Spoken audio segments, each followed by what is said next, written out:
안녕하십니까. 월간 와인 리뷰의 반응이 되는 최훈입니다.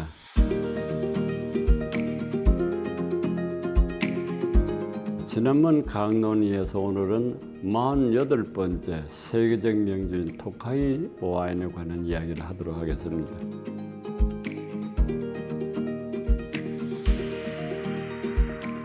호사가들이라는 것만 이렇게 확실한 어떤 근거 없이 이렇게 모임에서 이야기되는 이야기들이 이제 번져 나갔을 때 통사교류들의 호사가들의 이야기라고 하는데, 세계적인 명주가 3개가 있답니다. 첫째 하나가 헝가리의 토카이 와인이고, 두 번째가 저 아프리카 대륙에 있는 남아공의 뱅드 꽁스탕스, 세 번째가 루마니아 몰도바에서 나는 코트날이라는 와인입니다.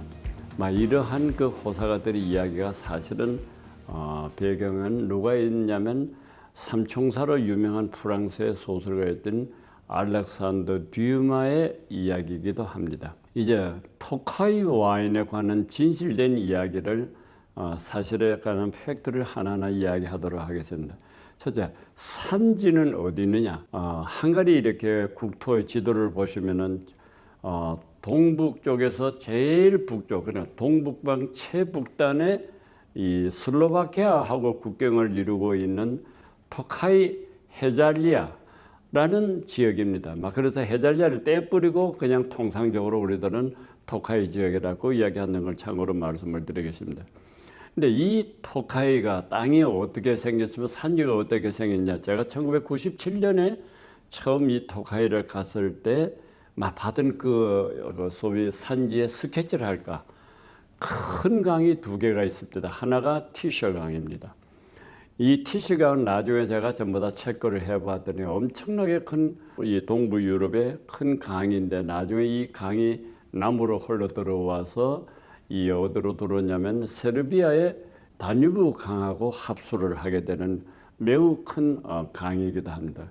그리고 이 강하고 또 하나가 이 보드로그 강이 토카이 마을 앞에서 둘이가 같이 합수하는 장면을 본 일이 있습니다. 그리고 멀리서 이렇게 보면요, 이렇게 웅장한 하나의 그 산이 있고 그 산자락이 펼쳐지면서 포도밭이 발달되어 있는데, 그 산이 바로 지난날 화산이었다 합니다. 하고 그 화산으로 인해서 사실은 토카이의 토양은 전부 다 화산토로 되어 있습니다. 그리고 아까 말씀드린 큰 강이 2개가 마을 앞을 지나가고 있어가지고 늘 이렇게 습한 기온이 있고, 그리고 비교적 온난한 기후. 근데 한 가지 특징이 가을이 매우 길답니다. 아마 가을이 길다는 것은 그만큼 이렇게 레이트 하베스트나 이렇게 포도의 귀부화, 이렇게 골마드는 그 과정에 매우 유익한 것 같습니다. 다시 그리고 이 양조의 방법은 기부화된 포도를 갖고 만든다 했는데, 다른 나중에 뒤에 말씀을 드리겠습니다만 사실은 이 레이트 하비스트, 즉 늦수확에 의해서 귀부화된 포도를 갖고 와인을 빚어가지고 감미가 넘치는 명주를 만드는 곳이 한 서너 곳이 있습니다.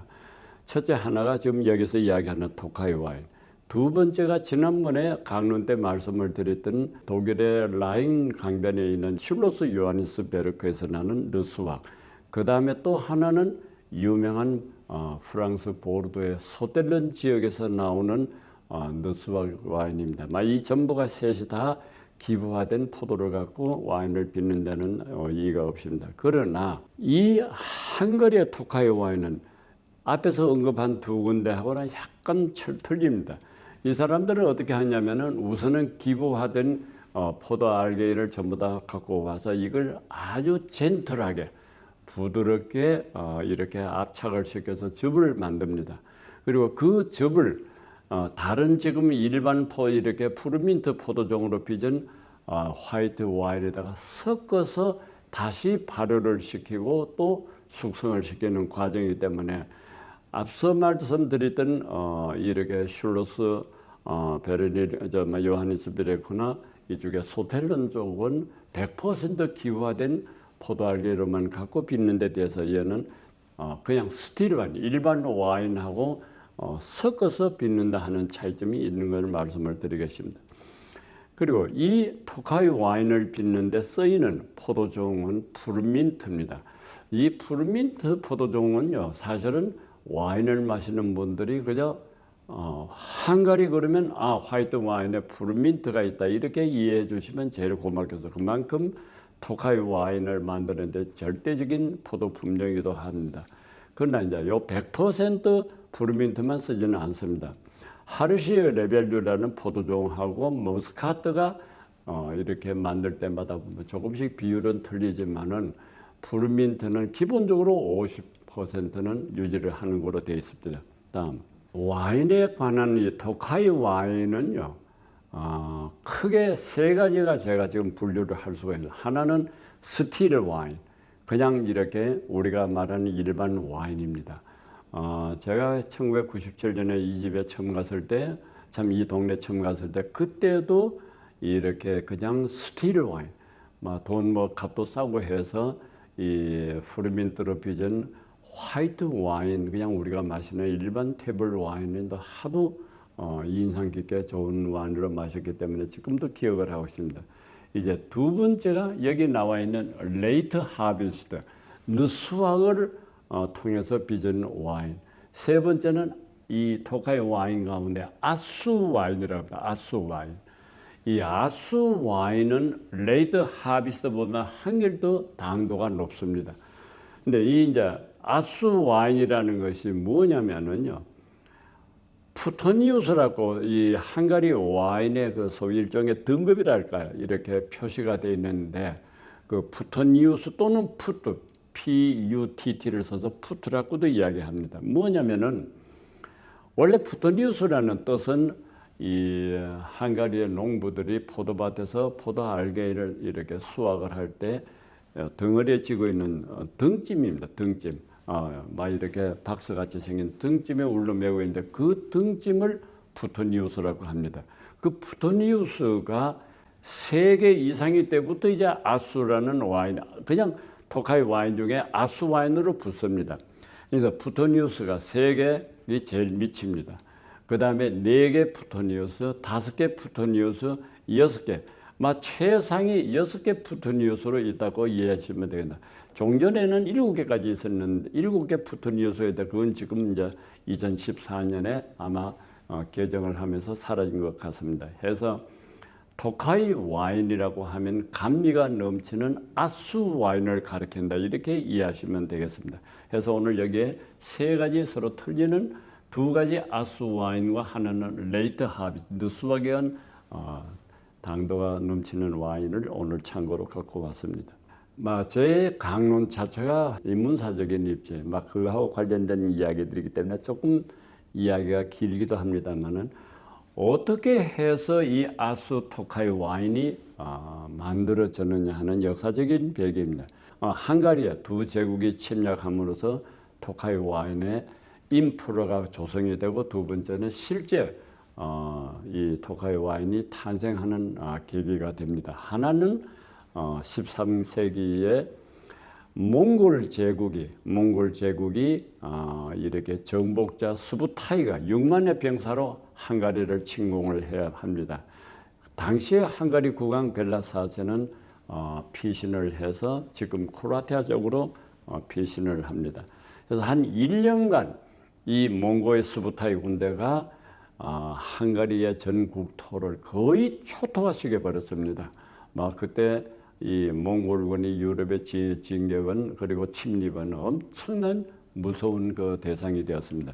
그래서 하여튼 국토 자체가 거의 망가지고 초토화됐을 때 그래도 이 국왕이 여기에서 굴하지를 않고 다시 돌아와서는 이탈리아 사람들을 중심으로 해서 독일 사람도 일부 포함을 해가지고 이 헝가리를 재건하기, 우리가 말하는 소위 재건을 리빌딩을 하는데 그 리빌딩의 중심 목표는 와인 산업입니다. 그때 그 와인이 통상의 중요한 매개체가 되었기 때문에 해서 국왕이 국토 회복에 이탈리아인들을 대거 이렇게 헝가리로 이민을 시켜가지고 와인 산업에 투입을 했습니다. 그 세 곳이 집중적으로 투입이 되는데 한 곳이 에게르, 레드 와인의 명산지가 되는 에게르 지대.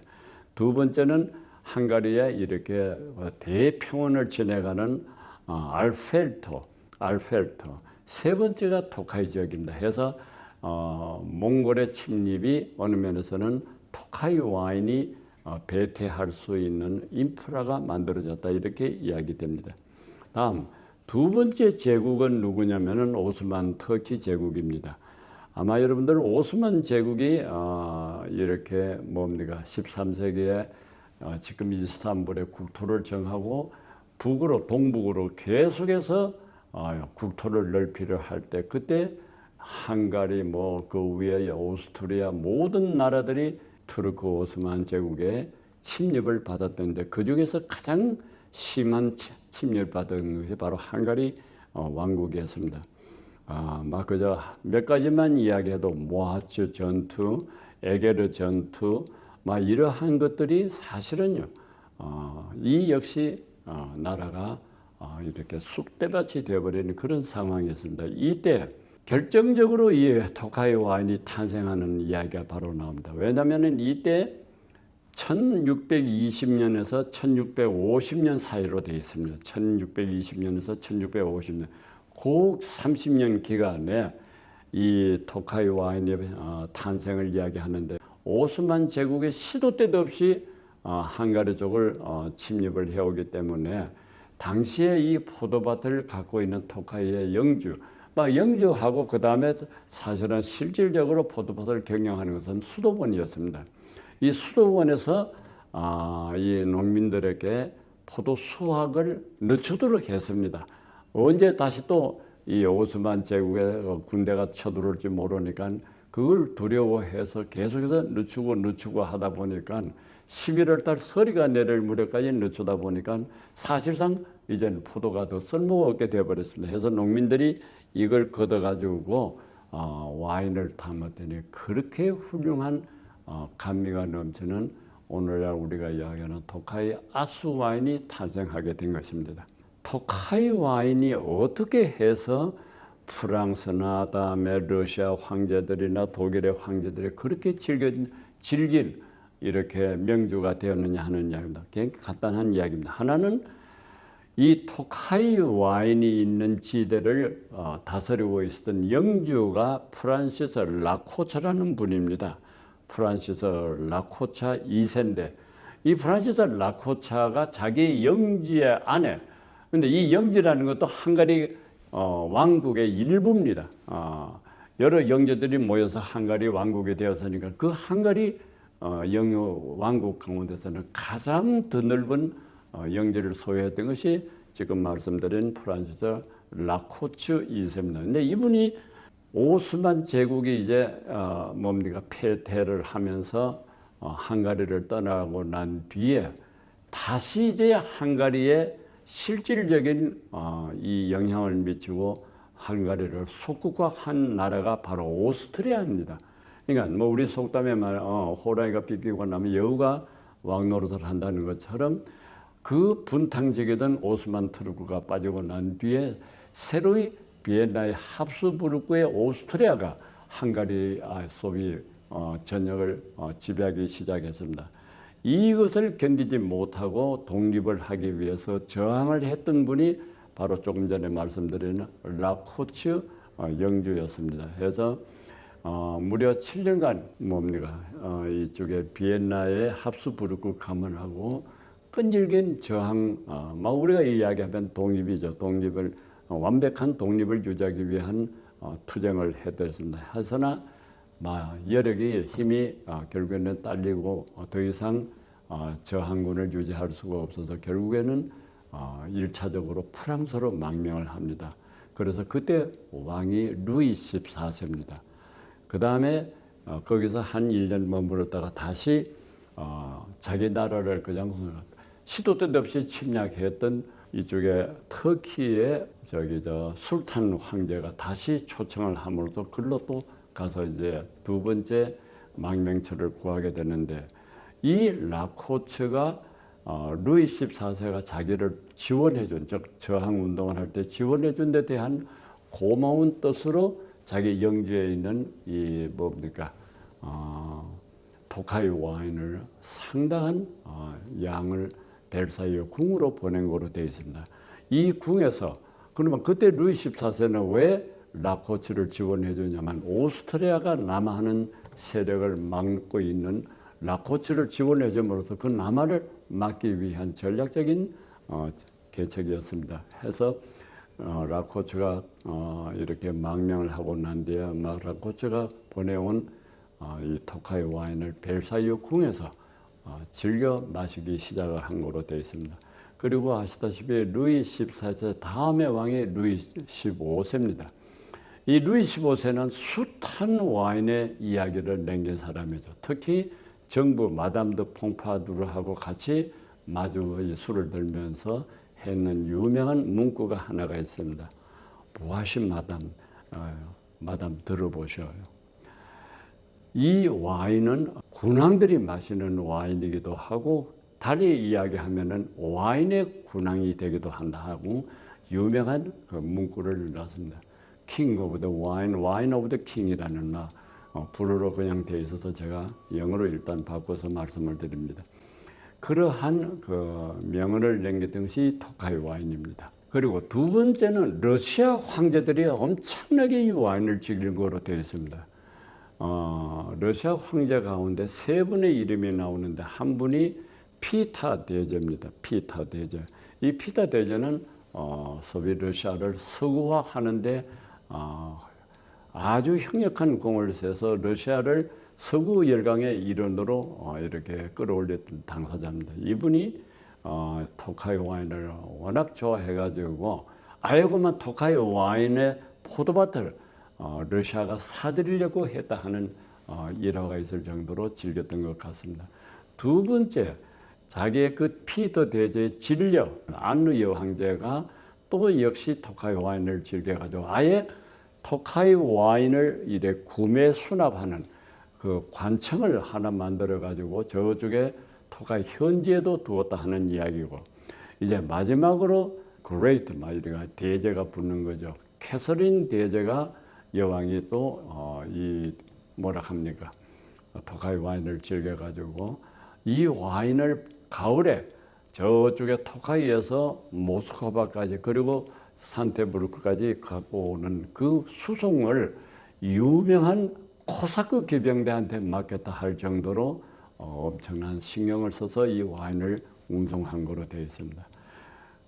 그래서 이 와인들이 실제로 보낸 사람은 누구냐면 오스트리아 비엔나의 합스부르크 왕가입니다. 합스부르크 자기가 소위 소국과 같은 토카이 와인을 이쪽에 러시아 황제들한테 막 이렇게 선물로 준 것입니다. 이 말고도 비엔나의 그 황제 프란츠 조셉 황제는 이 선물을 만들어 가지고 빅토리아 여왕한테 보내기도 했다 하는. 그리고 스웨덴의 구스타프 3세 뭐 여러 군왕들이 이 와인하고 연관된 이야기 있습니다. 제가 정리한 책이 하나 있는데 군왕들 이래 토카이 와인을 사랑하는 군왕들의 열전이라 해서 저희 와인 리뷰에 한번 게재한 일이 있습니다. 이처럼 토카이 와인은 어느 와인보다도 유독히 이 군왕들이 즐긴 거로 되어 있습니다. 사실은요, 토카이 와인이 서울에 그렇게 흔치 않습니다. 2000년 초부터 일찌감치 이 로얄 캄페니의 토카이 와인을 들여오는 것이 바로 신동 와인입니다. 제가 이걸 알기 때문에 오늘 이 역사 강론하고 관련해서 토카이 와인을 있는 대로 좀 보내달라 했더니 세 병이 저한테 왔습니다.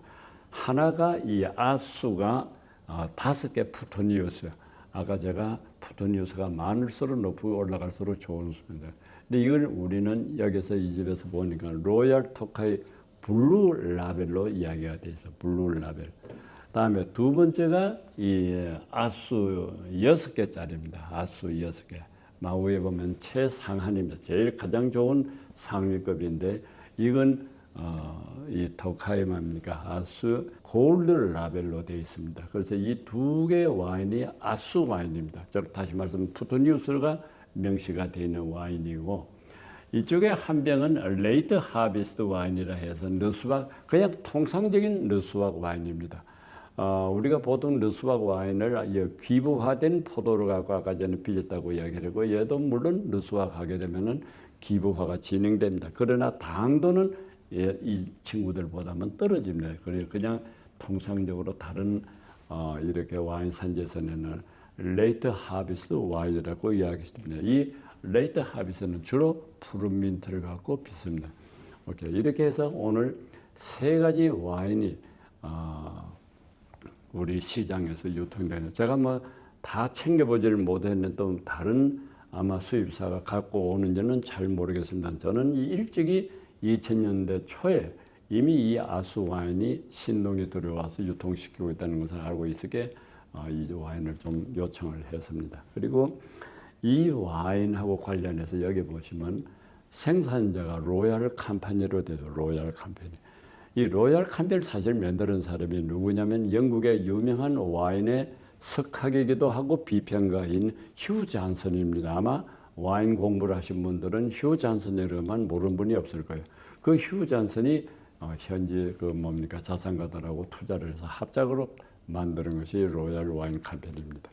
이러한 이렇게 두더기 같은 이야기가 있었습니다만 끝으로 이제 제가 정리할 게 하나 있습니다. 와인은 이 토카이 와인이 헝가리의 이 토카이에서만 나는 아닙니다. 제가 언제 한번 와인 리뷰에 토카이 와인은 이 지구상에서 두 군데가 난다고 이야기를 했습니다. 하나는 물론 지금 오늘 강론을 했던 헝가리 토카이의 헤잘리아 지방입니다. 두 번째는 어디냐면은 이 슬로바키아의 말라트리나라는 말입니다. 말라트리나. 제가 이 말라트리나를 2013년에 한번 다녀왔습니다. 하도 얼른 이해가 가지 않아서 어떻게 해서 똑같이 토카이 와인들이 그 라벨을 붙이고 써라 싶어서 갔더니 그 내막을 알게 됐습니다. 1918년에 슬로바키아가 헝가리에서 분리가 돼 가지고 체코에 합류를 합니다.